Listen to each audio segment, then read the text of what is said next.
Hello, everyone. Thank you so much for being here. Thank you for all the questions you sent us that really help us making this AMA more meaningful.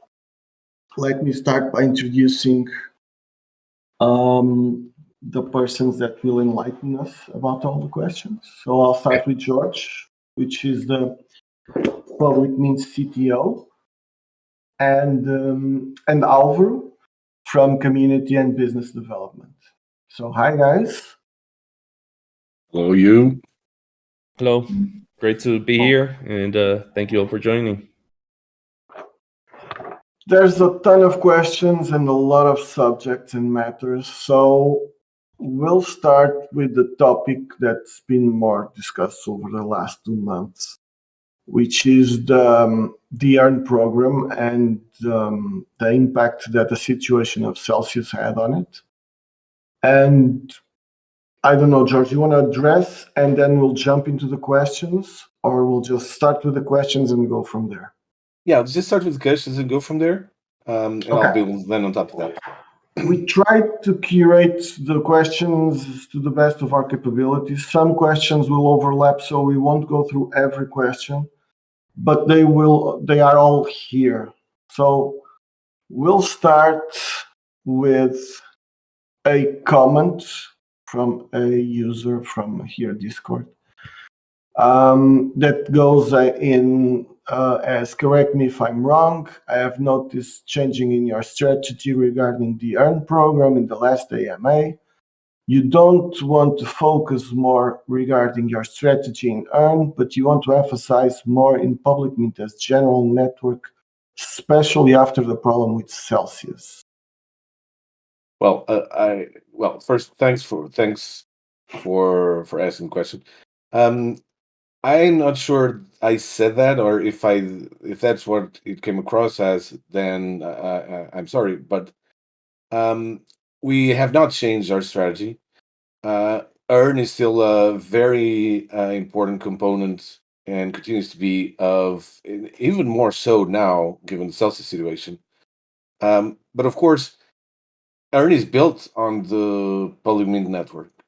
So there is always a part of our focus that goes on to looking for ways to help people learn and learn about public mint and bring funds onto the network.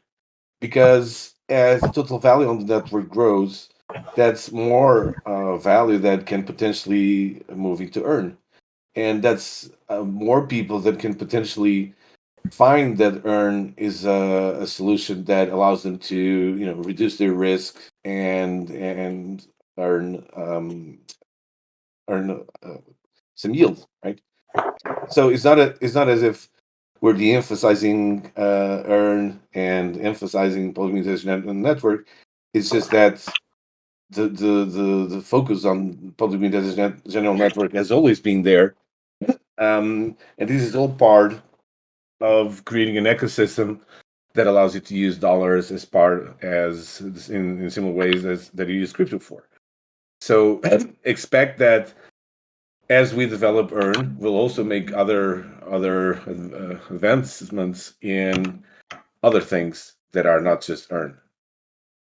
Hope that helps. Makes sense. So let's jump to the next question, and it starts with the best possible outcome, and this is again paraphrasing someone.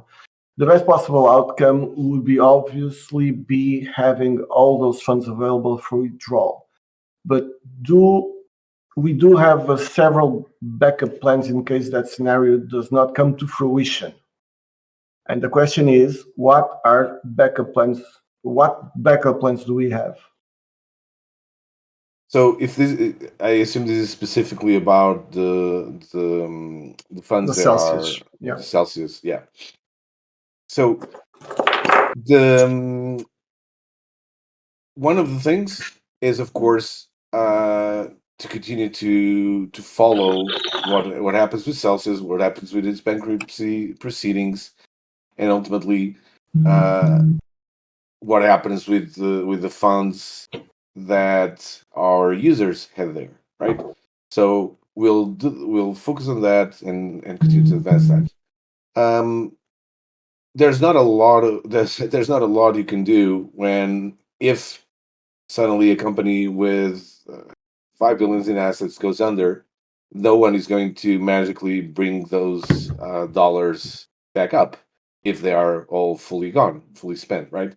So the expectation is that there will be a partial repayment to creditors and to users of Celsius, and whenever those funds arrive, we'll return them to the users, right? The other thing is, and there's not a lot of backup plans, but we have some ideas that could help. So, for instance, right now we have locked those funds, and it's if you now go into the earn section, you can see the allocation of funds to the various partners. And right now they're locked. But in the future, we have considered, for instance, creating a way for people to trade those positions. So let's say if you have $1,000, they are yours, they are locked in Celsius. You could be able to sell that at a discount for someone that is willing to take on that risk and essentially buy your debt for a fraction of its price. So this is not complex to do. It could be something as easy as adding another token, or it could be something simpler like offering this on the app UI itself. So it's not as if we have actually backup plans. If we use that term, but I don't think that's very accurate. It's more like we are willing to be creative and look for ways to minimize this impact to the extent that is within our ability, of course. Picking on this matter, I think I'm going to change a bit the alignment of that we had planned, because it makes sense to pull here the matter of FDIC insurance, because it's a thing that's been talked a lot in the community, and I feel we need to share some light on that. And this comes also with a question. It's the same user. I'm awfully afraid of saying his name wrong because it's Dr. Shumrani, I hope. Sorry if I mispronounced that. And his question about this is, we need comment regarding this news that FDIC's message to crypto investors: digital assets aren't insured. Mhm. So I always try and remind people that we're not a crypto company. We work with crypto. We are a fintech, right? This is not Yeah. unique to crypto companies. However, this is the same thing for fintechs. The FDIC is not launching a new message in just at crypto. It's just clarifying because there seems to be a lot of confusion in the crypto space. But this is something that every fintech out there already knows. So I'll give you an example. When you deposit money from your bank into PayPal, for instance, that money goes to a bank account held by PayPal in a structure that is FDIC insured. Why does this matter? Because traditionally, typical FDIC insurance is for retail consumers, for the everyday person, works such that in every bank, in every account, you are insured up to a maximum of $250,000. And if you're a company, it's the same for your main beneficiaries, so that main beneficiaries that have at least 10%. So a company that has 10 partners could get FTC insurance of up to 2.5 million, give or take. It's slightly different in that case, but summarize. So what is FDIC insurance? FDIC insurance is a program created by the U.S. government to give people some reliance on their banks, given that their banks operate a risky business of extending credit to consumers and to people that may not pay off and other activities. So in case the bank fails, if you have less than $250,000 on that bank in your name, the You're US secure. government steps in and covers that. If you have more, you lost it, right? The same thing happens in Europe. The same thing happens in Japan. That there's systems like this everywhere. There is a currency, a significant currency. And that is the best type of insurance we can get. That is We as people on the as a monetary user, system. as a person, as an individual, or as a company. There's hardly better insurance than that, right?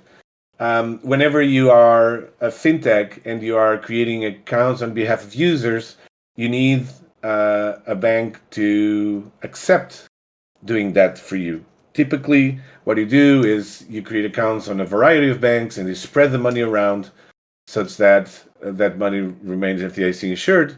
In the case of PayPal, for instance, and I'm not suggesting that I know exactly how they have it structured. I don't, but I've seen this done a number of times. But in this, how we do it, which is we keep those funds on deposit, spread out through a number of banks.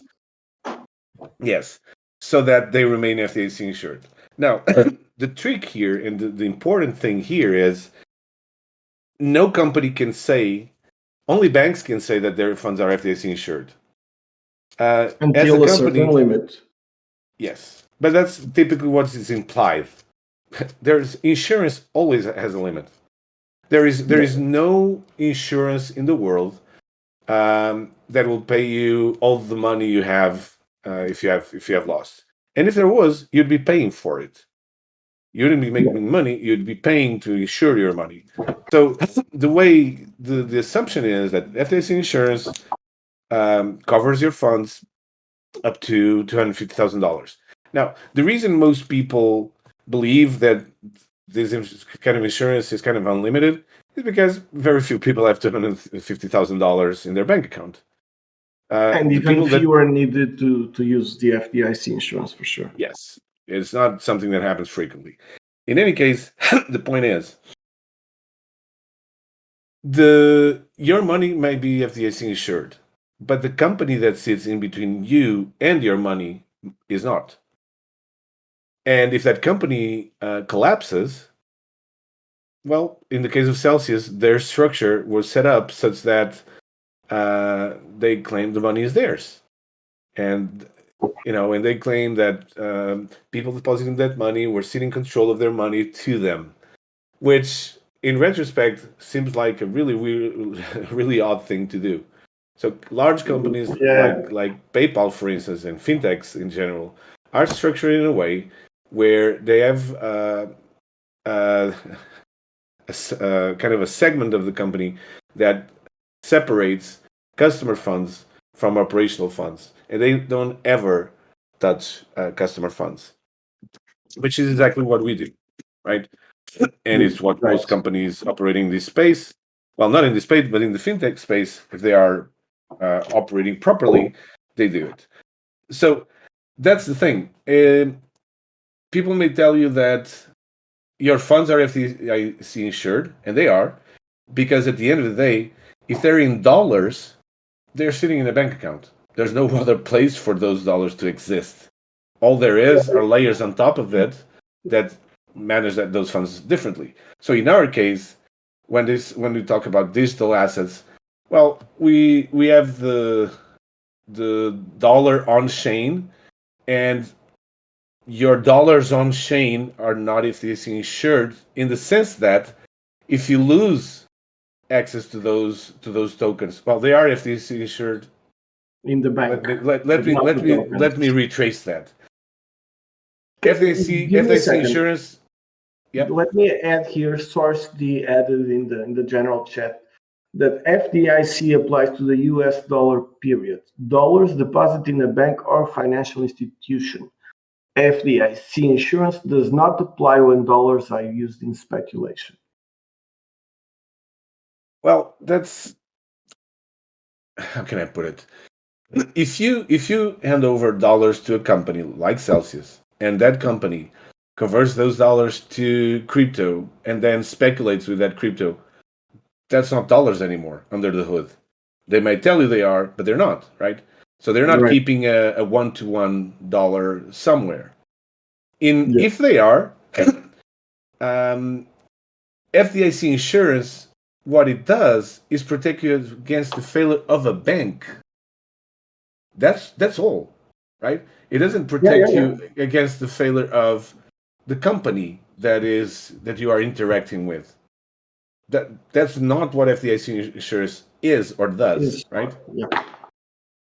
So there are companies like Nexo, for instance, that claims to have 250 million in insurance, or 500 million. I don't know the number exactly. Last time I checked, this was a few months It's a lot ago. of millions. Yeah, it's 350. Yeah, but it's a lot of millions. But they claim to have over 10 billion in deposit. So that's what, like 3%, Yes. right? Yes. What that tells you is that they serve a lot of small investors that, in the event of a catastrophic failure of a company going bankrupt, they would probably make whole those smaller ones, but the large ones they would not, because there's no There's no insurance in the world that covers that. So it is important to understand that FDIC insurance means that your funds are protected against the failure of the bank that holds them. That's it. That's what it does. I think you've made it very, very clear. So and the way we solve that is we use partners that and spread out the funds across a variety of bank accounts, so that we don't hit the limit on each of these banks. We don't hit the limit of the FDIC limit of insurance by having multiple accounts in multiple banks and filling them up, right? So the funds themselves are FDIC insurance. Are FDIC insured because we keep a 1-to-1 ratio, but and this is the same. For instance, Circle has changed their policy recently, and they essentially do the same. They don't necessarily keep money in the bank. There's another way to do it, which is what is called a cash equivalent, which is buying treasury bonds. Treasury bonds are liquid. You can always sell them back. You can always. So that is the equivalent of money, and it's easier to hold large amounts in treasury bonds. So what these companies that operate, properly do is, once they have, let's say they have 10 billion in assets, but only 1 billion is moved frequently, then they will convert a portion of the rest into treasury bonds, so they don't have to keep that money on a variety of bank accounts. But if there is a run to get money from them, they can liquidate those treasury bonds and get the money back and pay out the users. So it's a safe way to do it. So anyway, that's. I think we should also. Sorry, yeah, I think we could jump into the topic of insurance as a whole. Yeah, because I've seen. Yeah, go ahead. Yeah, I just wanted to clarify that we have always been very clear on separating our USD and USD plus in that sense.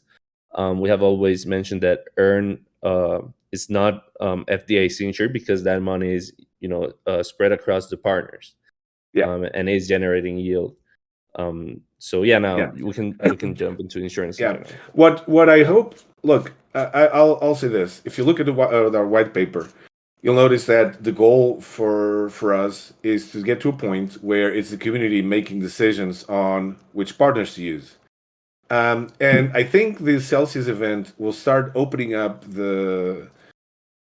removing the mantle of magic from how these companies operate, and people will dig deeper to learn and understand how they operate.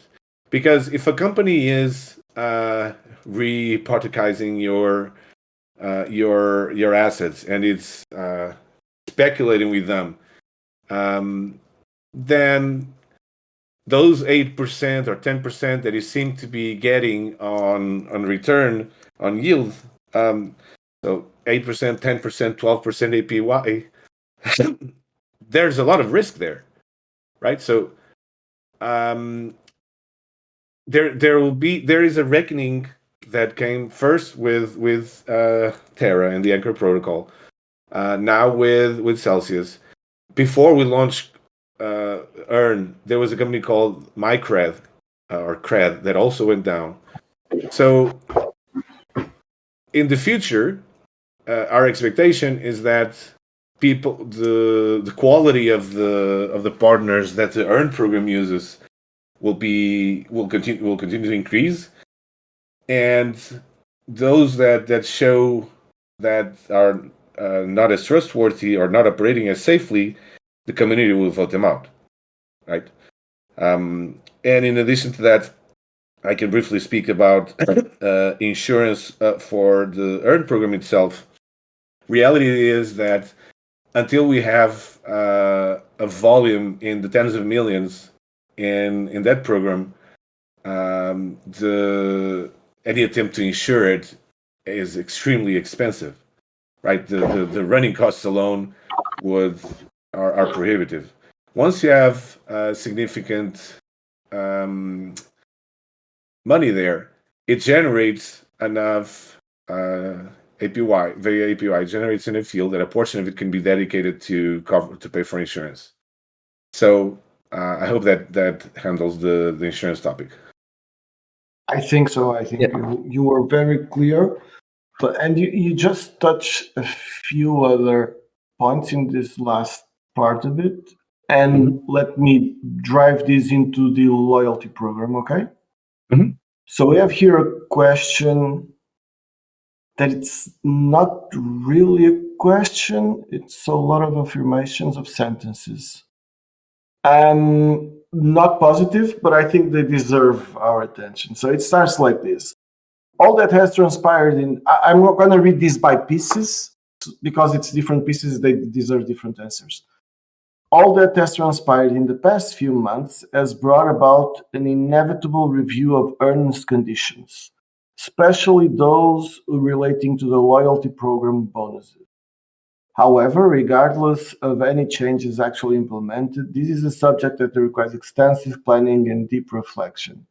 So the process will not be rushed. For now, it will remain as is, and you can expect new information regarding the loyalty program towards the end of September.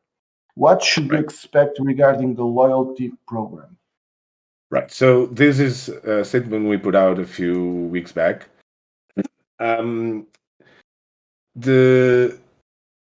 It's interesting how how we're talking about Earn and the earnings conditions and the loyalty program, but the question is only about the loyalty program. So I'll answer both, even though it wasn't exactly what was asked. Yeah. In terms of the Earn program, and one thing drives to the other, right? In terms of the Earn program, it is clear that the method, the process works. Some people say, "Oh, Earn failed." No, Earn didn't fail. Earn protected people against for 50% of their funds versus having those funds deposited at Celsius. It shows that distributing funds across a variety of partners is not just a good idea. It's actually pretty necessary to compensate for the systemic risk of these companies, right? So, Right. It is clear that we need to make more headway in adding additional partners, and we're targeting adding 10 partners to the Earn program. Now, what that leads up to is that many of these partners that are worth adding, they operate on slightly lower margins. Rather than offering 8%, some offer around 5 to 6%. They're not as well known, they're more institutional, but they're ideal because many of them are legitimate and certified and regulated financial institutions. The result of that, however, is that the overall APY or the average APY of Earn will drop slightly or will drop a bit. The upside is that it will be far more resilient. So when we talk about adding additional partners, and for instance, as soon as we add Compound, right? You've probably seen that Compound has had times where it was paying out like 12-14% APY, but it has had on dollars, right? But it has had times where it was paying far less, like 4, 5, 3%. So those things vary and vary across the industry with time, with liquidity and the amount of dollars in circulation in this industry. Yeah. So what we meant by reviewing the earns conditions is that in many ways we have struggled with communicating an APY because even with two partners it was constantly changing, and we need to make changes to how we represent the earn program so that people understand that the APY they'll get will change over time based on the conditions from partners. Because again, remember, Earn and Public Mint, we are not the ones generating the rates, generating the yield or paying out. We're orchestrating the split of the funds to a number of institutions, orchestrating the governance of that process, and so on and so forth. So the result of this is that we'll need to better communicate the APY, for instance, by showing kind of a projection based on current conditions, and by showing an overtime average, whatever. We are looking deeply into that. That's why we say it needs a lot of reflection. So it can't be rushed. But we need to make a better job, not just at increasing and continue to grow the Earn program by adding more partners, but also at better explaining and conveying the APY. But because our goal is to make this accessible to everyone, and even including people that don't have a lot of knowledge about this, we need to find ways to communicate that clearly rather than just throwing numbers onto a screen and letting people figure it out. The other part is the Earn program, as it is, has loyalty tiers that allow you to gain up to, as we say, 22%. But that is based on, first, a portion of that is paid in Mint, right? Right. What that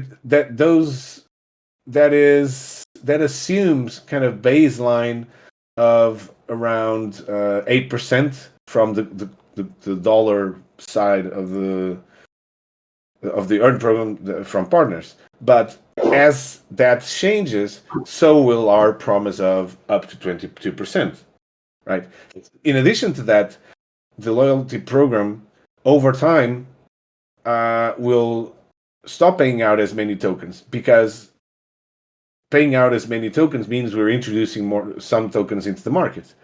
So there will be a constant reevaluation and a constant adjustment of what the total APY is and the conditions of the Earn program, and we'll announce them later in September. So that's just what it means. I mean, It's not as if there is huge changes. This is actually, if you go back and look at what we claim in the when we talk about loyalty program, is that the program is as it is, like this, and can be reviewed anytime. Another thing that we might have to do to make this even more clear is by maintaining some form of communication where frequently we announce what the conditions are, even if they just remain the same, like weekly or monthly. Again, this is part of what we're thinking about. This is part of the things that we are looking to do to make sure that the Earn program, the loyalty program, are more transparent, are more reliable, and that people actually understand what's going on under the hood. So that's what this was all about.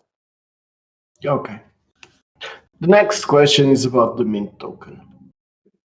Any changes regarding the mint token utilities? Well, Alvaro will touch on that when he talks about a bit about the community and business development. No, but importantly, the main goal of the mint token has always been and continues to be governance. In our white paper, we established that the first year there will be no governance. The second year there will be light governance. We launched the mobile app with the Earn program in beginning of this year, January. Yep. So our expectation and what we're looking to do is that until the end of the year, we can launch a way for people to actually start participating in governance, and as a result, also start accruing rewards from participating in governance as per our white paper. So I know this is not news, but it is the most fundamental, because it's not news because it was planned. But it's worth reminding people because it's the most fundamental thing that we can actually do for the mint token is to actually fulfill its main utility, not just add more utilities on top of it. Good. Let me now change into business development and let me call for Alvaro and ask him, what can you share with us about the enterprise solution integration? Yeah, so George, I don't know if you want to start with the enterprise solution, and then I can jump into other business developments there. Yeah, so quickly on the enterprise side, and Alvaro has been increasingly taking ownership of all this part, so it's been invaluable. But there's still a few things that I'm mainly focused on. We are working to get some companies to adopt our solution. The strategy is not it's not magic. It's we want value to flow through the network so that it grows, and so that some of that value ends up in the Earn program. So enterprise integrations take a lot of time when you're working with companies that have boards and a dozen of C-level executives. There's a lot of people involved. There's a lot of things that need to happen. You need to get a lot of buy-in. So we've had conversations like this that over time, after 6-7 months, kind of fell through, which is normal. But it doesn't just take a long time for you to actually achieve those integrations, because they have to do it on their side. It also takes a long time for you to figure out that it's not going to work or it's not going to happen.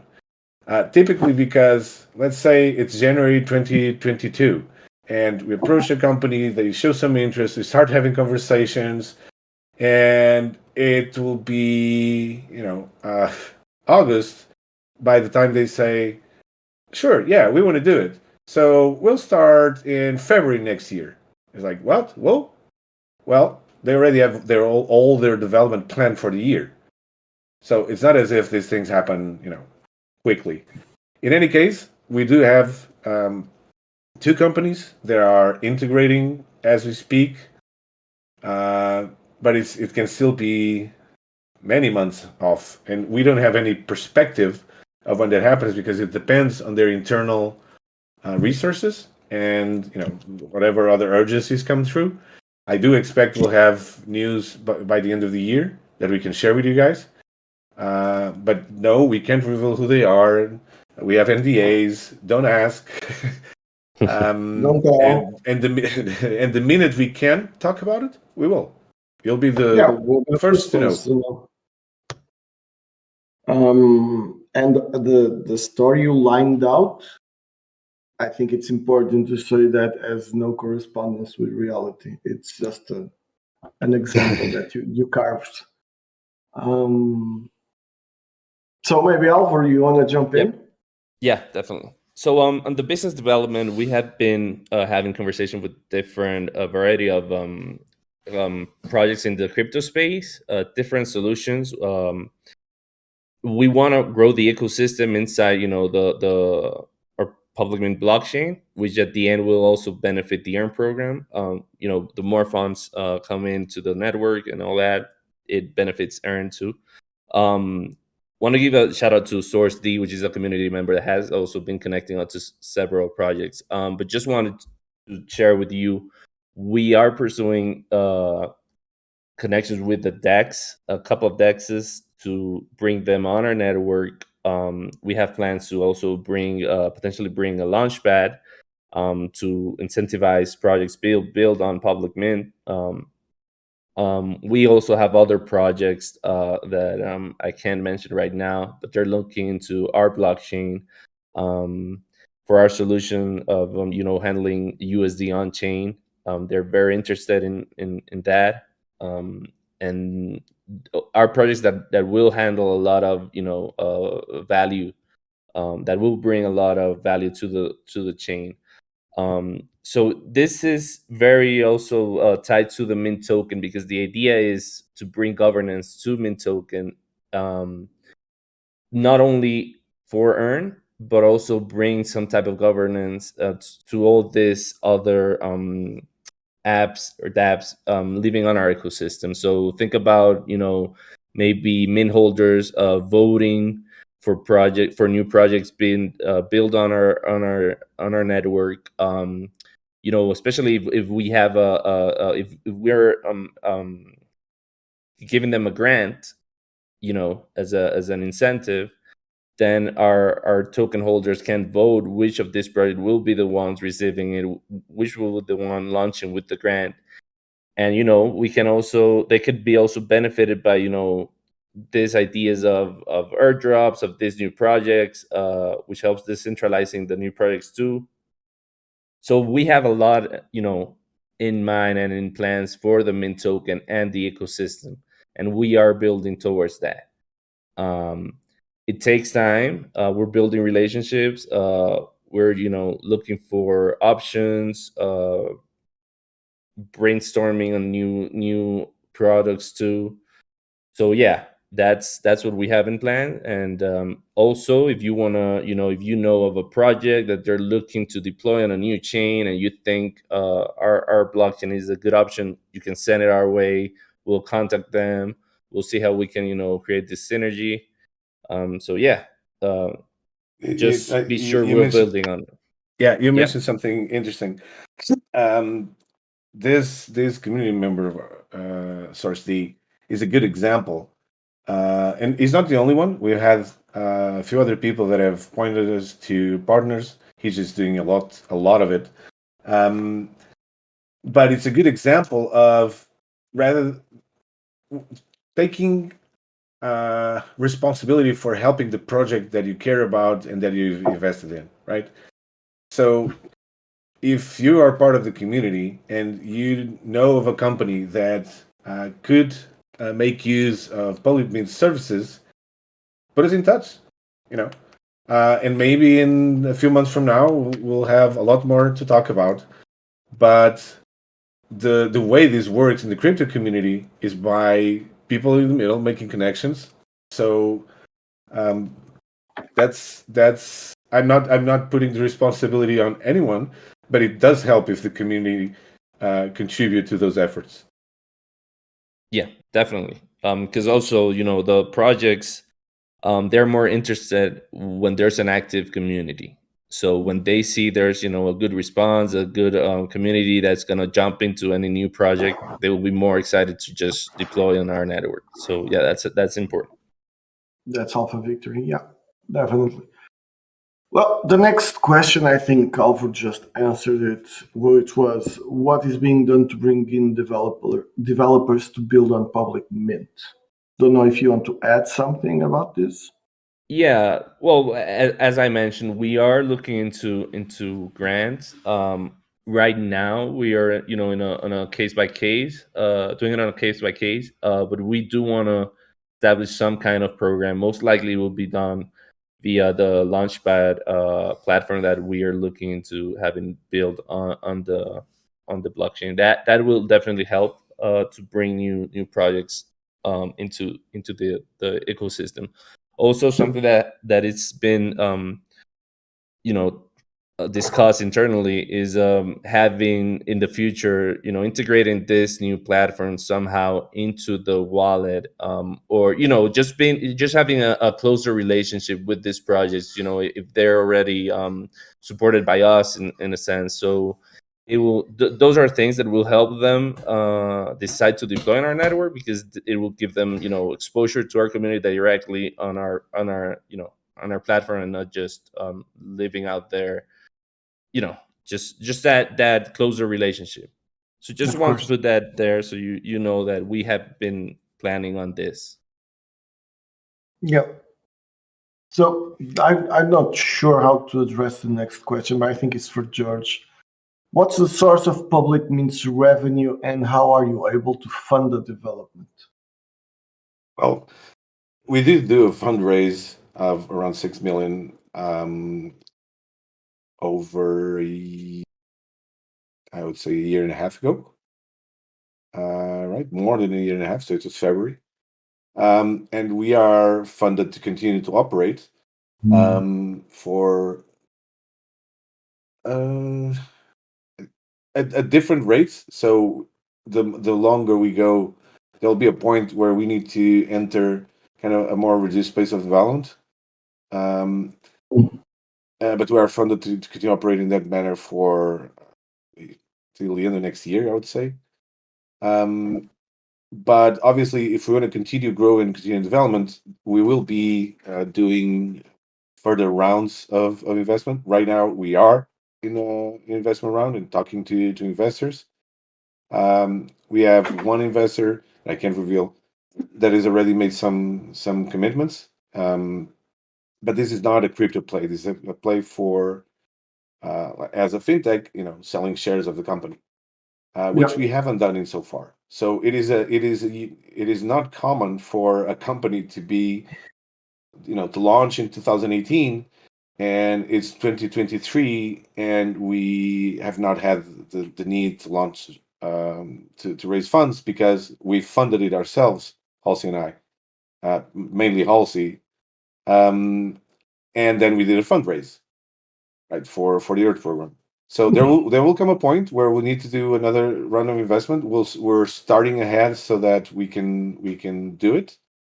Um, but that's essentially it. Now, But over time, there is a business model where Public Means gains revenue from the Earn program, as you know. This is outlined in the white paper. And exactly. there's Yeah. and there's other ways for us to generate revenue with additional products that we'll be launching on top of it. But right now, we are just focused on building. We have a ton of things that we still need to do. We are not just working for partnerships, but we need to continue to build a few key components, like adding more on ramps, adding more partners to the Earn program. Um, so I hope that answers the question. The base, yeah. The base is to keep on developing public mint Yeah, as like, an ecosystem, and by itself, the life that will come from there will solve yeah, that problem naturally. yeah. There will, as any other company, we'll need to do rounds of investment. I think we've gone far enough without doing that. We are in the process of doing that right now. Um, but essentially, that's something that is every company has to do to continue operating and to continue to grow. You know the famous stories of Amazon and Uber going for over 10 years without making money, right? And Uber Yeah. continues to do so. That's because you need to spend money to build something out that can then generate revenue. So Yeah. right now we're on the building part of it, and that's where we are. A more down to earth question: when can we expect ACH to be back? Right now, we are offering ACH to institutions, because Okay. we can do a level of KYC dash KYP that we just can't for individuals. For individuals, there is a lot of fraud that happens with ACH. I'm not going into the depths of it, but if you look it up and you start reading, it's crazy. It's easy to understand, yeah, Yeah, and to find. there's It's a easy to lot of understand a lot of and to cases. find. But if you're interested about it, ask in the channel, and I'll send you some links. Ask on Discord, and I'll send you some links. But long story short, as it is, we have to build additional layers of protection against that fraud. And so we have disabled it because we're starting to see it happen, and we said no, let's pause it here. And that will impact everyone's funds. Yes, and so once we've done that, we'll re-enable it. As it is, we have other priorities, right? We want to address the remaining issues that I've spoken in so far today with Earn, with governance, and then focus on that because that And also, developing public mint. yeah, and develop public. But the point is that to build out the necessary and integrate the necessary systems, we're talking about also taking on a significant monthly expense in the tens of thousands of dollars just to operate ACH safely. So that is something that we thought those resources would be better used elsewhere. Um, but in the meantime, if you are an institution, we can selectively enable ACH for you, given that we do go through a process of compliance. But we can do that. So yeah, so that's it at this point. So we're like 12 minutes until the end. Yeah. We have a few more questions and we're gonna make it very quick. So any expected implementation date for the Euro stablecoin issued by Circle? No. Great. About the new app, I missed the order on this one. Yeah. The user Ram says, I like the updated app. The current UI looks tightly integrated for the tiered reward system. In the long run, how do you envision the app will transition? Well, I think I assume with transition is you mean evolve, right? So Yeah, evolution. there's I believe so. yeah. So as we bring more assets into the platform, those will be usable on the app. We'll continue to add onboarding mechanisms. Like you might find in some countries when you go in add funds that you have additional options depending on the country, right? To facilitate bringing funds on. And we are aiming to at some point. By the way, when I say soon, I mean within the next 3 to 4 months. That's what I mean all the time when I say soon. Okay, Okay. So I don't It's have to not be. next week. Yeah, no. We're looking to add a section where we highlight apps that are operating in our system that they can use. One example is NFT Smasher that has earned the place in that list. Novel Swap that has always also been launched.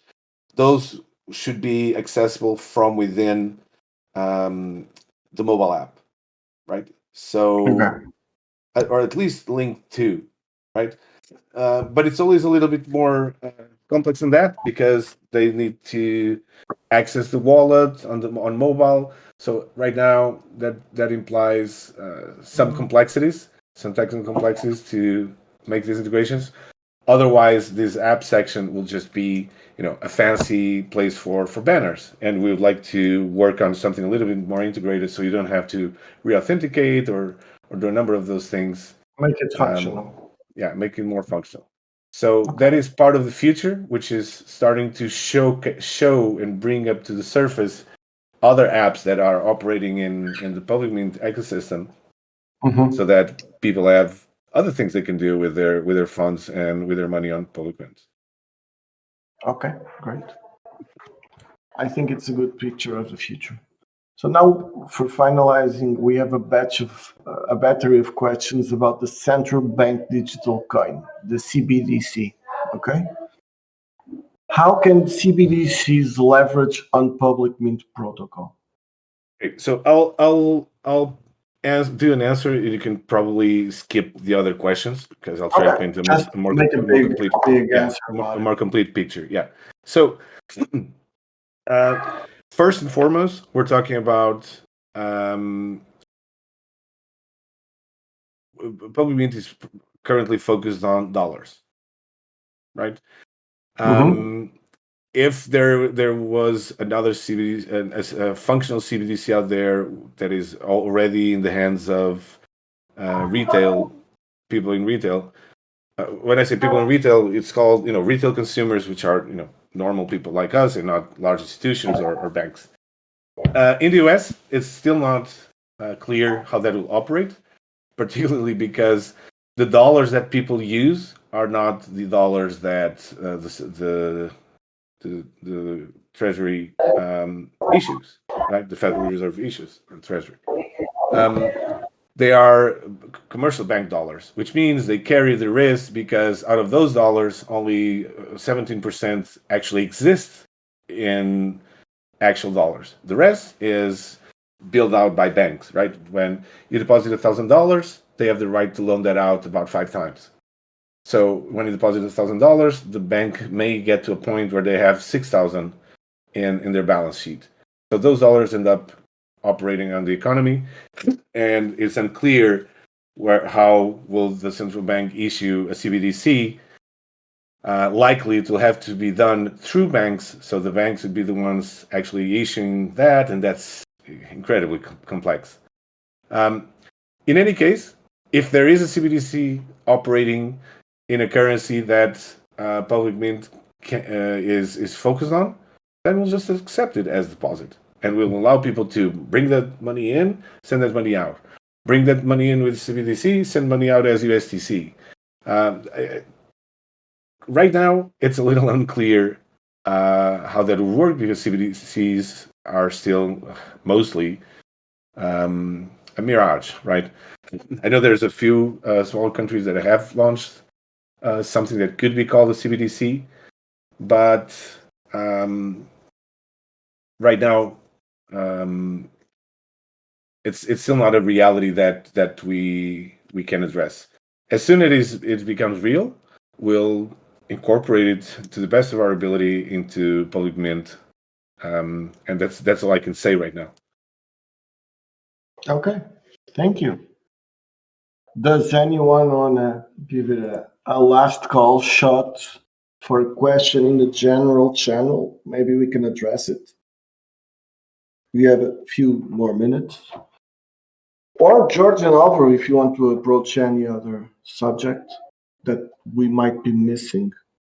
Nah, I know that as you very well know, once I start talking, it's hard for me to shut up. So You're I'm not not going to stop in 6 minutes, I know.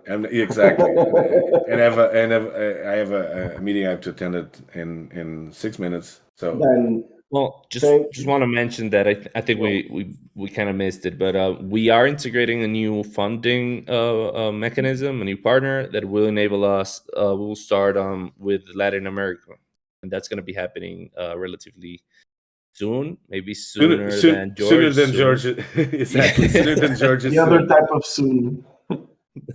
yeah. So yeah, just wanted to mention that. Yeah. Um. All right. I So think we thank can you. wrap it up. Well, we have I one last question. When Polygon? Yeah, this is a good question. When Polygon? sooner than George is soon.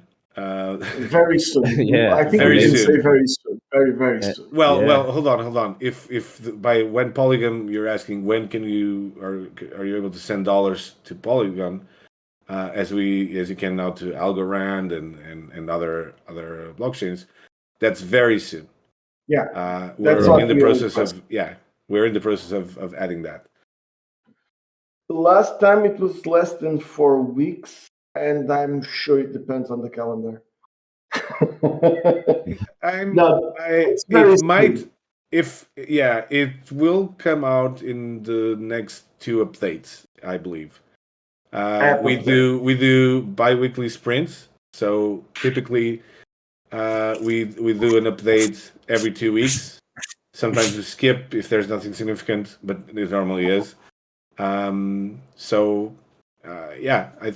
before the end of September, it will be there. I should also add that we are starting next week. The 2-week sprint that we have starting next week is going to be in slow mode because some people are taking a vacation, so it's going to be a little bit slower in terms of updates. Yep. But then we'll pick back up at the end of August, and we'll be releasing these things. So don't expect a lot of news during the rest of August. Well, there's still work that is going on, so there will be some news. But yeah, Just talking in terms of amount. Yeah, we essentially we have around 40% of the team taking vacations on this period. They haven't taken vacations for a long time, and people need to rest up and enjoy a little bit of the summer. I think it's fundamental for the quality of work and for mental health, and to actually be able to go back to work with a little bit of having taken a rest, being more productive. Yeah. So I know there's different mentalities about it. I think it's vital. On that note, I wish you all the rest of the summer for those that are in summertime, because I know this is around the world. And we'll probably do another AMA later in September or in October. So definitely. Let's go from there. So and with this, I really do have to say goodbye because I do have to get on this call. Thank you so much, Jorge. Thank you, everyone, and take care. Thank you. I'll just want to leave a last note. Expect the transcript of this AMA next week. And thank you very much for everyone. Thank you. See you guys. Bye-bye.